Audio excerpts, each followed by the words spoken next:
Esta es una producción de Grupo Fórmula. Encuentra más contenido como este en radioformula.mx.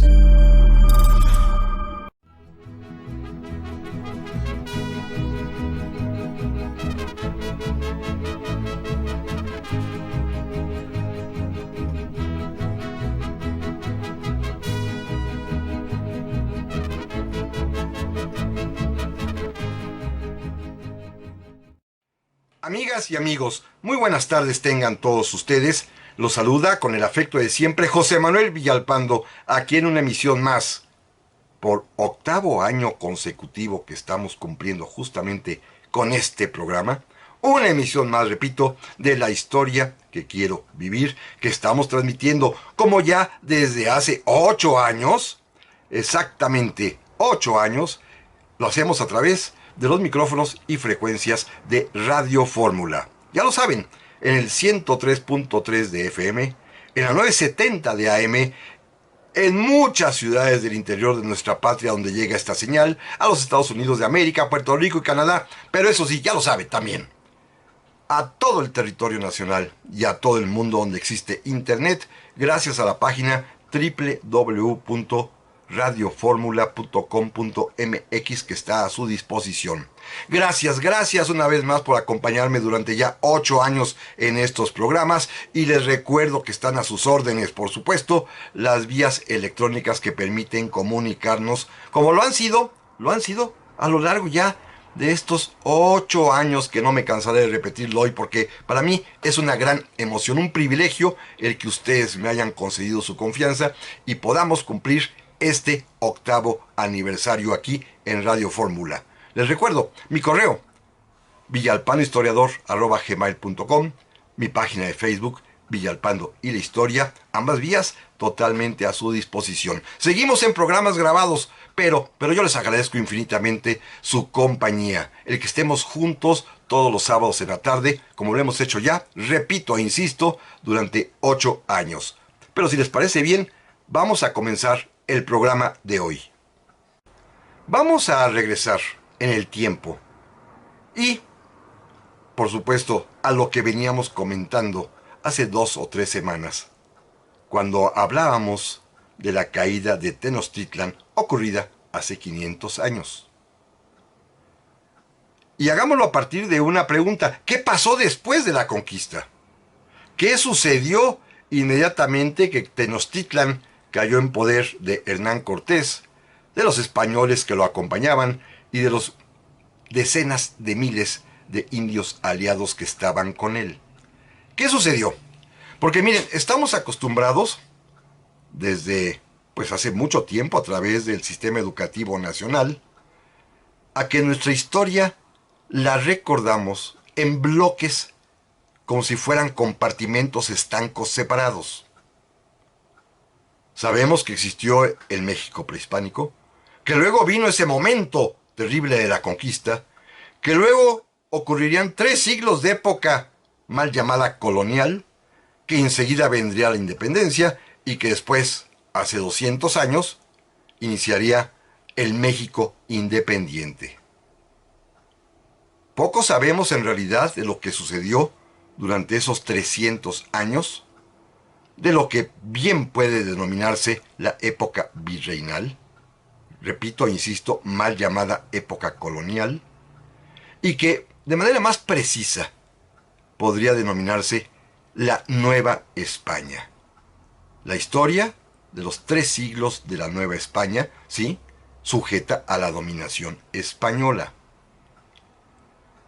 Inclusive, en los últimos tiempos, en las semanas anteriores, ustedes seguramente se habrán enterado que de manera oficial a esta conmemoración de los 500 años se le ha denominado 500 años de resistencia. Obviamente con un manejo político e ideológico muy claro.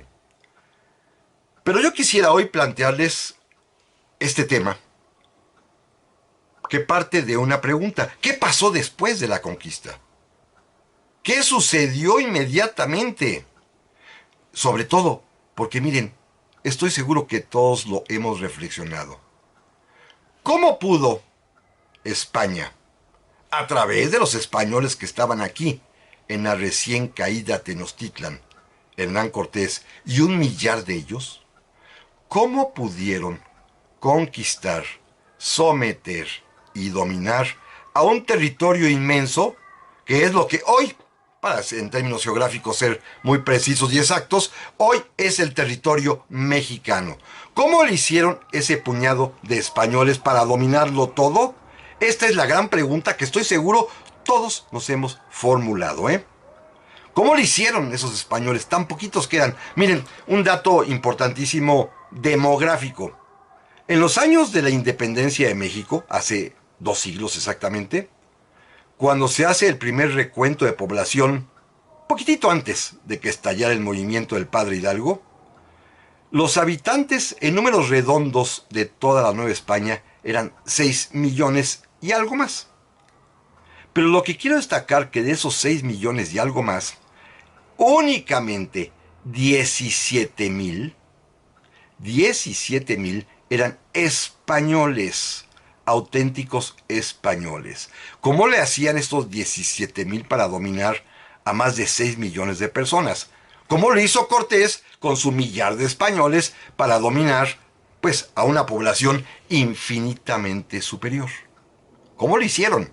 Esta es la gran pregunta que normalmente no nos las hacen en los libros de texto, no nos las hacen del discurso oficial, no nos las hacen en las conmemoraciones públicas, porque es una pregunta muy compleja para contestar. Sobre todo, ¿cómo le hicieron estos miles apenas de españoles para dominar a millones de habitantes originarios?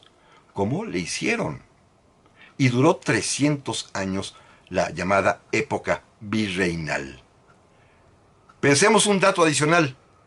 El ejército en la Nueva España, el ejército organizado, se constituyó, fíjense bien, hasta el año de 1763. Es decir, durante 240 años no hubo ejército. ¿Cómo le hicieron los españoles para dominar este territorio? Esto es quizás buena parte de lo que vamos a tratar en el programa de esta ocasión, porque intentemos explicar en qué consistió el cómo le hicieron los españoles para dominar durante 3 siglos la Nueva España, lo que hoy es México. ¿Por qué pudieron hacerlo? Hay una respuesta muy sencilla y es la que vamos a platicar a partir de este momento, y consiste en la política pública que España, en ese momento el Reino de Castilla, a lo largo de todo el siglo XVI, impulsó para la Nueva España y que consiguió, aunque a muchas personas les duela profundamente, consiguió como resultado último el México que es hoy, sobre todo en su conformación social y cultural. La política pública española, que allá fundamentalmente impulsaron 3 grandes monarcas. Uno, previo, que no le correspondió la conquista de México, pero sin embargo dejó establecidas las bases de cómo sería esta política pública que vamos a detallar más adelante, es la reina Isabel la Católica, fundamental para entender el pensamiento oficial español con respecto a los habitantes originarios. Después, el rey Carlos I de España, V de Alemania, y por último, el rey Felipe II, también de España.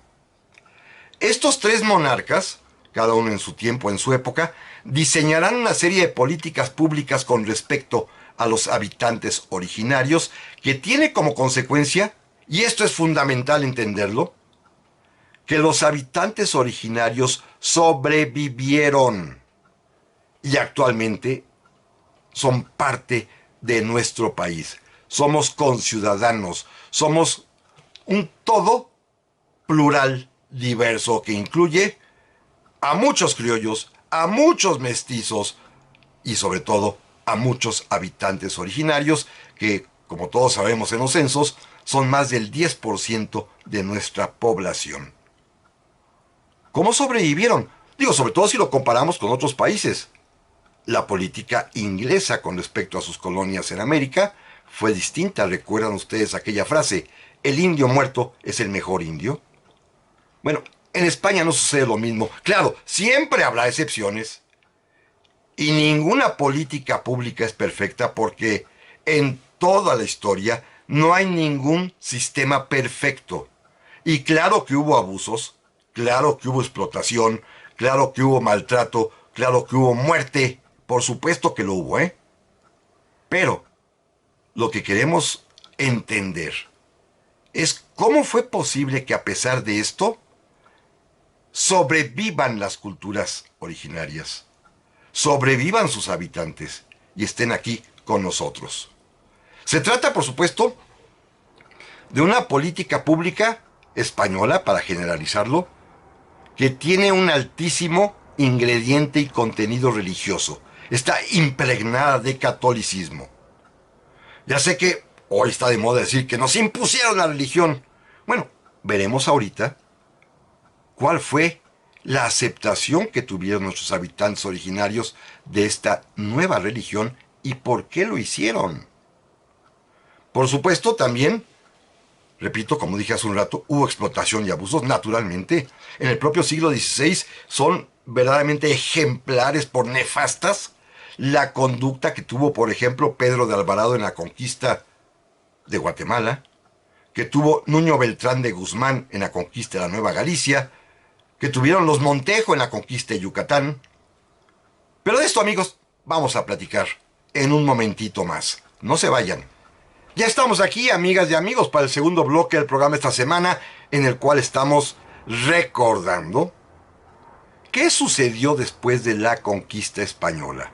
¿Qué pasó inmediatamente que cayó Tenochtitlan? ¿Cómo le hizo España, genéricamente hablando, porque en aquel tiempo es Castilla nada más, para tener dominado y controlado durante 3 siglos, 300 años, lo que hoy será México? Y decía yo que la respuesta se halla en las políticas públicas muy impregnadas de religión católica que van a diseñar 3 monarcas específicamente: Isabel la Católica, su nieto Carlos I, V de Alemania, y el hijo de este, Felipe II. Políticas públicas que tienen como efecto fundamental, por supuesto, el darle un trato digno al indio. Aunque parezca contradictorio y que la historia enseñe otra cosa, lo cual es falso. Sí hubo, insisto, casos de notable excepción de crueldad, barbarie, explotación, abuso, maltrato y muerte. Sí, sí los hubo, ¿eh? Pero la política pública estaba diseñada para dar un trato digno al indio. Repito e insisto, por supuesto que hubo excepciones dolorosísimas. Pero recuerden, ningún sistema político es perfecto. Ningún sistema político tiene la garantía de que los hombres encargados de aplicarlo se van a comportar a la altura de los ideales que de alguna manera inspiran las políticas públicas. ¿Cuánta gente no soñó con el socialismo como una manera perfecta de poder vivir? Y vean lo que pasó en la antigua Unión Soviética y en todos los países detrás de la cortina de hierro. ¿Por qué los pueblos se los sacudieron a la larga? Por algo muy sencillo. Los principios ideológicos convertidos en políticas públicas siempre encuentran personajes nefastos que se exceden, que abusan, que maltratan, que ofenden. Así pasó con la política pública española. Pero permitió esta política pública, como decía yo al principio, en la sobrevivencia de las culturas originarias, no solamente como seres humanos, sino en su forma de hablar, en su lenguaje, en sus creencias, en su forma de enfrentar la vida. También estas políticas públicas, y hay que decirlo, por virtud de la distancia entre México y España, entre América y Europa, y por la dificultad de las vías de comunicación tan lentas de aquel tiempo, muchas veces los reyes se equivocan, y establecen políticas contradictorias. Esto indudablemente. Pero bueno, van ustedes a decir que ya fue mucho prólogo. Vamos a comenzar. Primer efecto importante de la conquista. El cambio de alimentación de nuestros habitantes originarios. Por más que nos discutan, por más que nos digan, por supuesto, que tienen razón los que conocen mucho de la historia prehispánica, de que el sacrificio humano era en honor de los dioses, sí, claro, por supuesto. De que a ellos se ofrecía su corazón, por supuesto. Y de que era una especie de sacrificarse en el otro, lo cual es algo muy, muy difícil de explicar para mucha gente.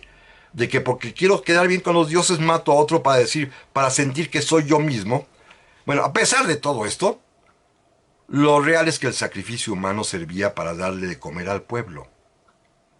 Las cabezas, ya lo sabemos, se exhibían en los zompantlis, los corazones y la sangre se ofrecen a los dioses, pero el resto se echaban escaleras abajo de los templos y abajo había sacerdotes destazadores que lo repartían entre la gente.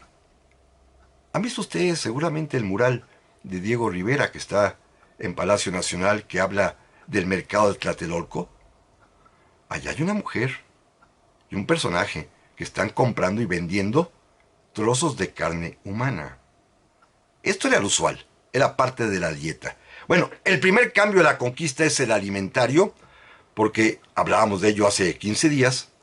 Hernán Cortés introduce a la Ciudad de México los cochinitos, los puerquitos, los marranitos, que además se reproducen de manera muy rápida y van a convertirse en el alimento sustituto de la carne humana.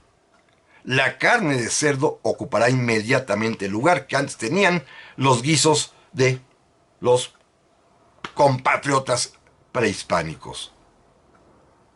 El primer platillo que fue aderezado ya con carne de cerdo es el pozole, un plato tradicional prehispánico, que era el alimento de los dioses, el maíz dado por los dioses y la carne que provenía de los sacrificios.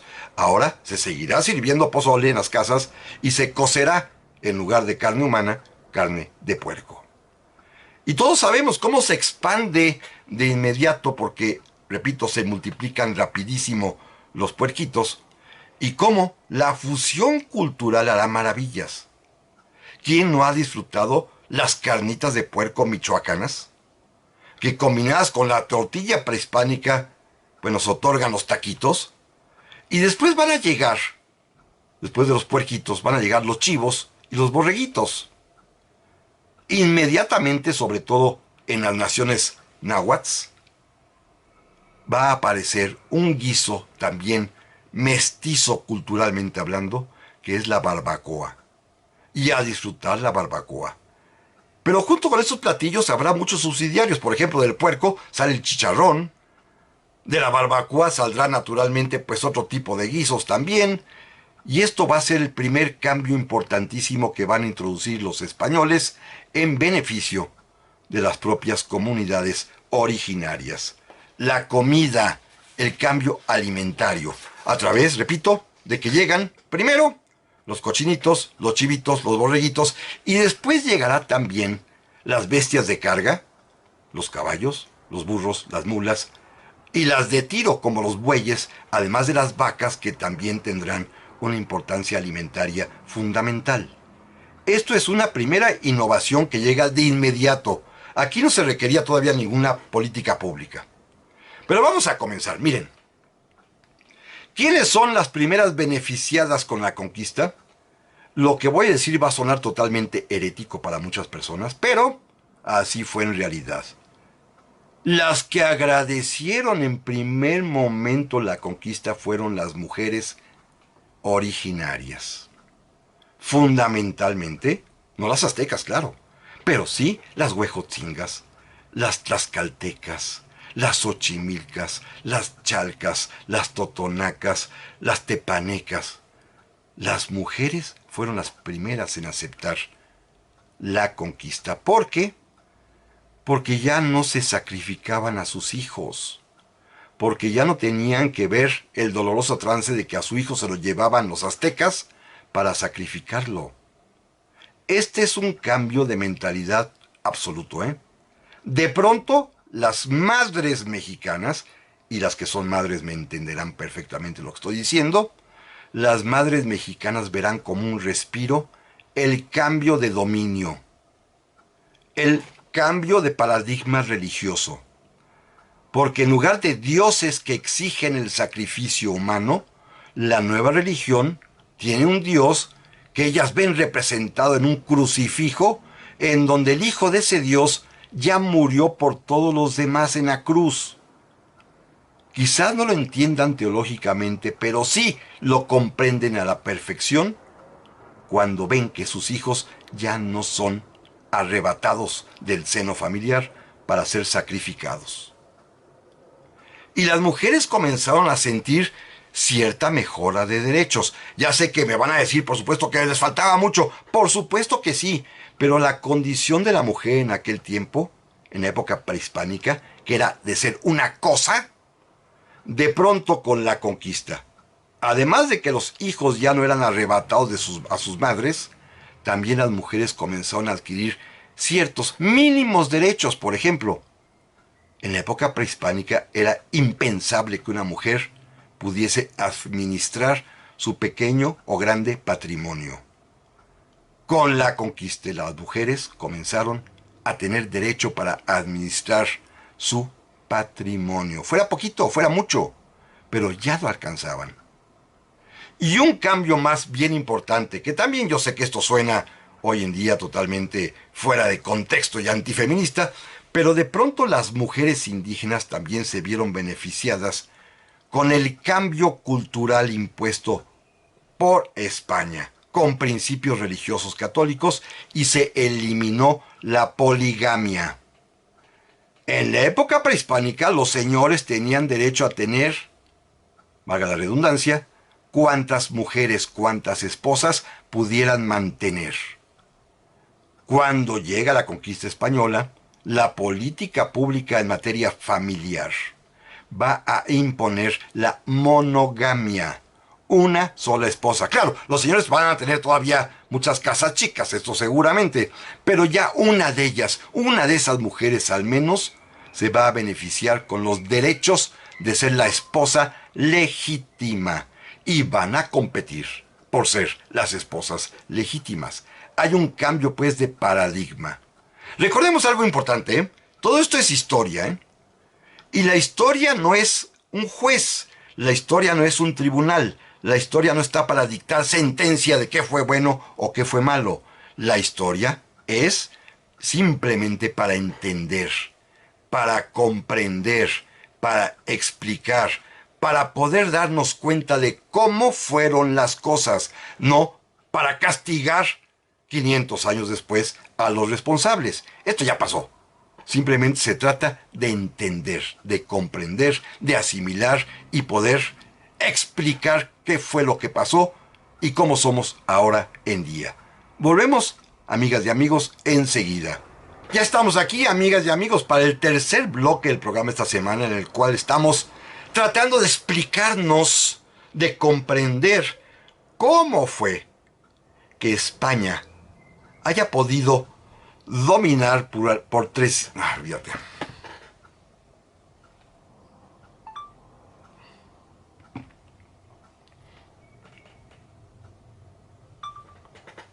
Ya estamos aquí, amigas y amigos, para el tercer bloque de este programa, en el cual estamos, de alguna manera, recordando, explicando cómo fue posible que España haya podido dominar, tan poquitos españoles que eran y fueron siempre, este enorme territorio, lo que hoy es México, y por 300 largos años. Decía yo que la respuesta radica en las políticas públicas que impuso la monarquía española, diseñadas por tres reyes. En un rato más iremos platicando lo que hizo cada uno. Isabel la Católica, Carlos I de España y V de Alemania, y Felipe II. Tres monarcas que se preocuparon por cuál sería el trato justo, cuál sería la condición justa en la cual deberían vivir los llamados entonces indios, hoy denominados habitantes originarios.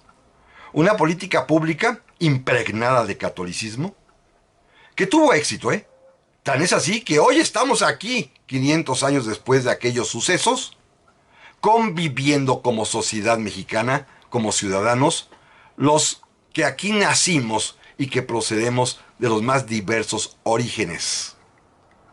Esa es la mayor prueba, ¿eh? Más la sobrevivencia de las culturas, de las lenguas, en fin, muchas otras coincidencias que permiten afirmar que fue la política pública española la que permitió su sobrevivencia. Naturalmente, insisto, hubo excesos, por supuesto, condenables. Hablaba yo de varios casos. Nuño Beltrán de Guzmán en la Nueva Galicia, Pedro de Alvarado en el camino hacia Guatemala, los Montejo en Yucatán, muchos otros también, ¿eh? Pero también hubo lo contrario, las muestras claras de deseo de proteger, de tutelar a los habitantes originarios y que ya hablaremos en su momento, protagonizados sobre todo por las altas autoridades virreinales y sobre todo, fundamentalmente, por las órdenes de misioneros. Pero vamos a seguir, miren, ¿cómo hacer para gobernar esos territorios enormes, poblados por millones de habitantes originarios, si son apenas unos cuantos, ni una decena de miles de españoles en el primer momento, en el mejor momento del siglo XVI? ¿Cómo hacerle? Fíjense esto, de lo cual nunca se habla, porque estamos acostumbrados a hablar de que inmediatamente los esclavizaron, los sometieron y llevamos 500 años de resistencia. Pues fíjense que no. Una decisión muy sabia del rey Carlos I, Carlos V, fue al preguntarse cómo vamos a gobernarlos cuando no hay españoles suficientes en toda España para ir a América a gobernar. La solución, amigas y amigos, es increíble. Vamos a dejar que se gobiernen ellos mismos. Así como lo escuchan, ¿eh? Se estableció lo que se llamó en la historia del derecho español la República de Indios. República en el sentido auténtico de la palabra. República, que viene del latín re, cosa, pública, la cosa pública. Gobernarse a los indios por sí mismos. ¿Cómo? Con algo muy sencillo que el rey sabía porque le informaban perfectamente bien, y es que en cada comunidad, en cada pueblo, en cada etnia, en cada nación, tenían su propia forma de elegir a lo que antes eran genéricamente llamados en náhuatl tlatoanis, o por ejemplo en purépecha los calzoncin. Cada quien tenía sus maneras. Y se dio cuenta que estas formas distintas de gobierno eran en realidad formas monárquicas. En todas las naciones mesoamericanas había monarcas, había reyes, cada uno con su nombre propio en su lengua, pero todos formaban parte de este gran concepto universal que había definido Aristóteles del sistema monárquico. Un rey que proviene de una familia real. Cambiarían, por supuesto, los nombres de cada quien porque las lenguas y las culturas son diferentes, pero el sistema es el mismo, un sistema monárquico. Así que Carlos I de España, Carlos V de Alemania, el emperador decidió mantener a las mismas familias gobernantes de cada nación, de cada etnia, de cada comunidad, de cada pueblo, en el mando. La diferencia única es en el lenguaje, semántica. En lugar de que se llame tlatoani o calzonci, todos se van a llamar genéricamente caciques. ¿Quién es el cacique de cada pueblo? El que hubiera sido de todas maneras monarca de no haber sucedido la conquista. Aún en la misma Tenochtitlan, fíjense qué interesante, Cuauhtémoc, mientras estuvo preso, entre comillas, de los españoles, hasta que se lo llevaron, lo quemaron los pies y después lo sacrifican, esos mismos años siguió gobernando Tenochtitlan, pero después los miembros de su familia van a ser los caciques de los indios de la Ciudad de México. Así pasó en todo el territorio de la Nueva España. Se sustituyeron los antiguos monarcas en su nombre y aparecieron los nuevos caciques, que pertenecen, insisto, a la misma familia gobernante de antaño. Claro está, para supervisarlos habrá una autoridad española que estará atenta, que estará cuidadosa de todo lo que hagan estos caciques. Es un español, tiene un cargo, se llama alcalde mayor, y todos los alcaldes mayores reportan directamente al virrey. El virrey de la Nueva España tiene la obligación de atender de manera prioritaria el gobierno de los pueblos de indios. Que se cumpla con este orden dinástico interno, que se gobiernen a sí mismos a través de su cacique, supervisado por el alcalde mayor y el virrey como cabeza de toda la administración de este concepto que se llama, repito, República de Indios. El rey de España, el propio Carlos V, ya al primer virrey de México, Antonio de Mendoza, y después de ahí a los sucesivos, le va a otorgar un cargo específico. Además de virrey, va a ser protector de los indios. A él le va a corresponder aplicar las políticas públicas en favor de los habitantes originarios. Así pues, primera medida, que se gobiernen a sí mismos bajo la supervisión de un funcionario español. Un funcionario español, el alcalde mayor, que está en cada uno de los reinos, y a él le toca atender lo que piden, pues 10, 20, 40 caciques, según los que hay en su localidad. Pero los indios se gobernaron a sí mismos a través de sus mismos gobernantes originales, la antigua, llamémosla así, familia real, que seguirán gobernando ahora bajo el nombre de caciques.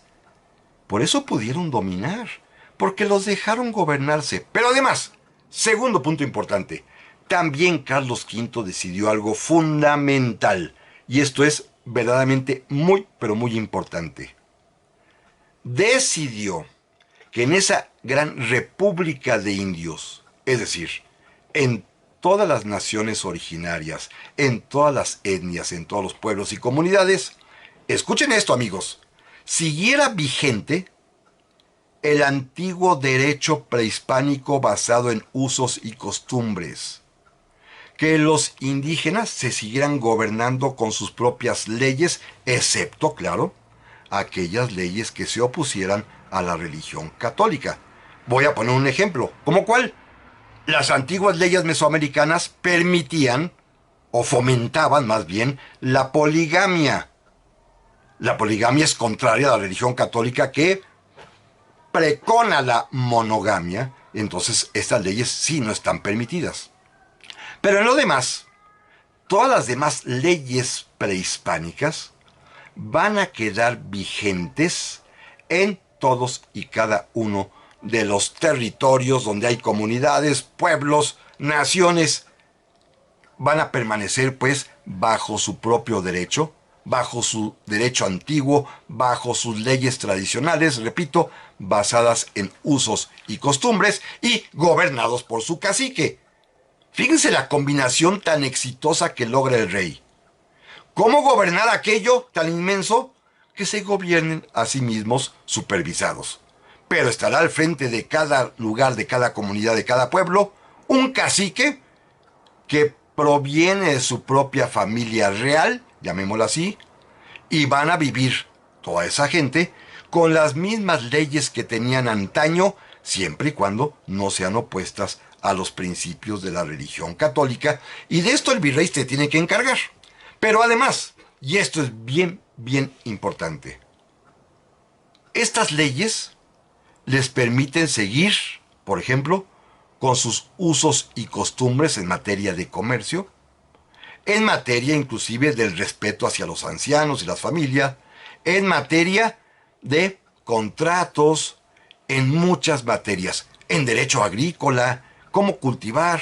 Todo esto va a seguir siendo regulado en las comunidades y en los pueblos con las antiguas leyes prehispánicas, siempre y cuando, insisto, no se opusieran a la religión católica. Pero hubo algo más. la administración de la justicia. Y aquí sí fue revolucionario. El rey de España le encargó al virrey, como protector de los indios, que les diera a ellos, a los habitantes originarios, el fuero indígena. El fuero indígena, el primer fuero que hubo en la Nueva España, que fue a favor de los indios. Pero de esto platicaremos, amigas y amigos, en un momentito más. Ya estamos aquí, amigas y amigos, para este cuarto y último bloque del programa de esta semana. Un tema que es verdaderamente interesante, desconocido, créanmelo, pocas veces se habla de él. Por supuesto lo conocen los historiadores profesionales, está publicado en muchos libros muy eruditos y especializados, pero normalmente es un tema que está lejano, porque no se habla en los libros de texto, en la historia oficial, pasa totalmente desapercibido. Y a partir de la pregunta que nos hemos formulado a lo largo de estos 3 episodios o bloques anteriores, de cómo lo hicieron los españoles para poder dominar, controlar, gobernar durante 300 años, 3 siglos, lo que hoy, simplemente para acotarlo en términos geográficos, es el territorio mexicano. Esa es la pregunta que nos hemos planteado. Evidentemente no lo voy a terminar el tema el día de hoy. Deberemos continuarlo, si Dios lo permite, la próxima semana. Porque créanmelo, hay mucho que decir. Hace un momento veíamos un aspecto fundamental. Simplemente lo recapitulo. El rey de España, Carlos I, V de Alemania, resolvió, primero, que los habitantes originarios, las distintas etnias, naciones, comunidades, pueblos, se siguiesen gobernando a través de sus autoridades tradicionales, las mismas que habían sido antes las casas reales, digámoslo así, de nuestra antigüedad, pasarían ahora, con el nombre de caciques, a seguir gobernando a sus conciudadanos. Segundo, también el rey tomó una decisión importantísima al permitir que sobreviviera, que continuara en vigor, que quedase vigente, que fuera aplicable el derecho tradicional de usos y costumbres de cada comunidad, de cada pueblo, de cada etnia, de cada nación. 2 decisiones afortunadas que van a permitir la sobrevivencia de esas naciones y pueblos originarios. Era imposible pensar que habría un español en cada pueblo para gobernarlos. Por eso, Carlos I, Carlos V, optó por permitirles que se autogobernaran con sus mismas autoridades tradicionales, con sus mismas costumbres, derecho, leyes que tenían antaño, siempre y cuando, ya lo aclaramos, estas no se opusieran a los principios de la religión católica. Pero hay algo más importante. El rey de España dispuso que los indios, llamados así en aquel tiempo los habitantes originarios, gozasen del fuero indígena. ¿Qué es el fuero indígena? Pues una situación de privilegio, la protección, la tutela que le darían a los indígenas las autoridades españolas. Por eso inclusive, ya lo comentaba yo antes, al propio virrey, al primer virrey que tuvimos aquí en la Nueva España, don Antonio de Mendoza, además de este cargo honrosísimo de ser el representante del rey, lo nombró especialmente protector de los indios, para que él, el virrey, se encargase de otorgarles a todos, de todas las naciones, de todas las etnias, el fuero indígena. ¿Qué es el fuero indígena? La posibilidad de que cualquier indígena, cualquier habitante originario, cualquiera, donde quiera que estuviese, gozara del beneficio de ser juzgado siempre por sus leyes propias, las leyes de su comunidad, las leyes de su etnia, las leyes de su nación. En todas partes lo acompañaría su condición de indígena, sujeta a tutela y protección, aplicable o materializable en esta enorme y benéfica posibilidad de que donde quiera que estuviera, pasase lo que pasase, si el indígena se veía en algún pleito o problema, el juicio que se le haría sería siempre conforme a sus leyes, a sus costumbres, a sus usos ancestrales. El rey decidió no aplicar, esto es bien importante, no aplicar el derecho castellano, el derecho que traían los conquistadores, el derecho de España, no se les aplicó a los indios. Se permitió, además de que tuviesen sus propias gobernantes originarias, además de que conservaran sus usos y costumbres legales, que fuesen juzgados en cualquier parte por su propio derecho. Este es el fuero indígena. Y para poder establecerlo y cumplimentarlo, el virrey don Antonio de Mendoza, consciente de este papel que le corresponde como protector de los indios, decidió organizar en todo el territorio de la Nueva España los juzgados de indios, los jueces de indios, tribunales especiales para juzgar a los indios, cada uno conforme a su propio y personal derecho. Los dotó de jueces que debían hablar las lenguas del lugar. Los dotó además también de abogados de pobres o abogados de indios, lo que hoy serían abogados de oficio, para que defendieran de manera gratuita a los indígenas que estuviesen presentes o fuesen acusados o tuviesen que acudir a un tribunal. Y además estableció que en todos los procesos, en todos los juicios en donde interviniesen habitantes originarios, estos se realizaran de manera oral, verbal. Este es precisamente un avance fundamental en la preservación de los derechos y costumbres de los habitantes originarios. El que su derecho siguiera vigente, pero además el que su derecho propio de cada uno se le aplicara a cada cual en los tribunales que por toda la Nueva España había para dotar de fuero, de protección a los indios.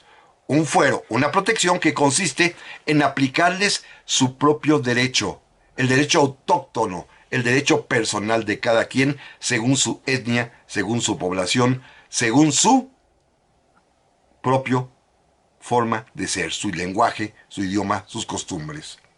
Esto es una protección importantísima, ¿eh? Es un fuero, es un privilegio, según el propio derecho español.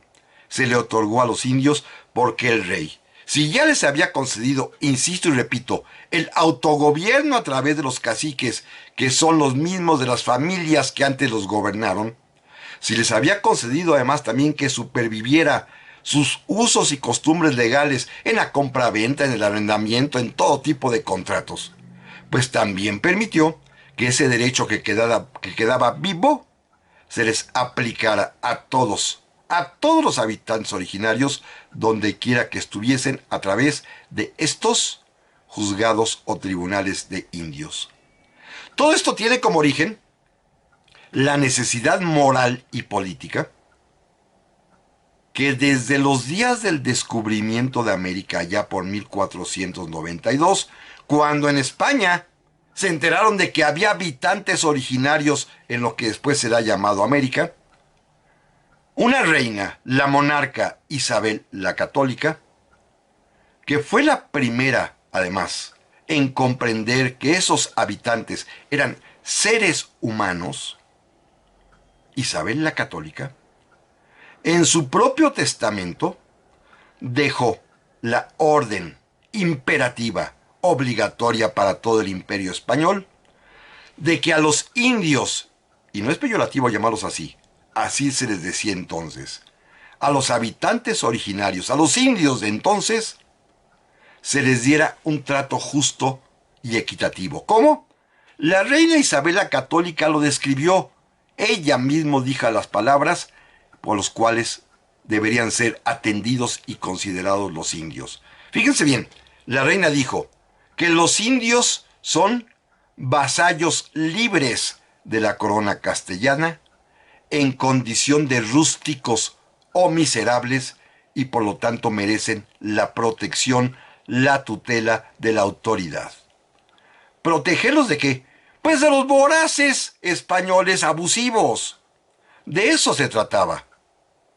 Inclusive, y me adelanto un poco a lo que veremos la próxima semana, los reyes de España autorizaron para que en los tribunales de indios, en los juzgados de indios, para precisamente hacer válido este concepto de que los indios son libres, pero rústicos o miserables, para evitar los abusos, se concedió el amparo indígena, la protección que el virrey daría a los indios en caso de que los españoles abusivos intentaran despojarlos de sus tierras, y el virrey los protegía. Como ven, este es un tema verdaderamente apasionante que va a llegar a momentos definitivos, como por ejemplo, los indios, por órdenes del rey, fueron exceptuados del Tribunal de la Inquisición. Pero estos temas, amigas y amigos, si a ustedes les parece bien, los vamos a continuar platicando, porque son importantes y de esto no se habla, si Dios lo permite, aquí, la próxima semana. Pásenla muy, pero muy bien, y aquí nos escuchamos muy, pero muy pronto. Hasta la próxima.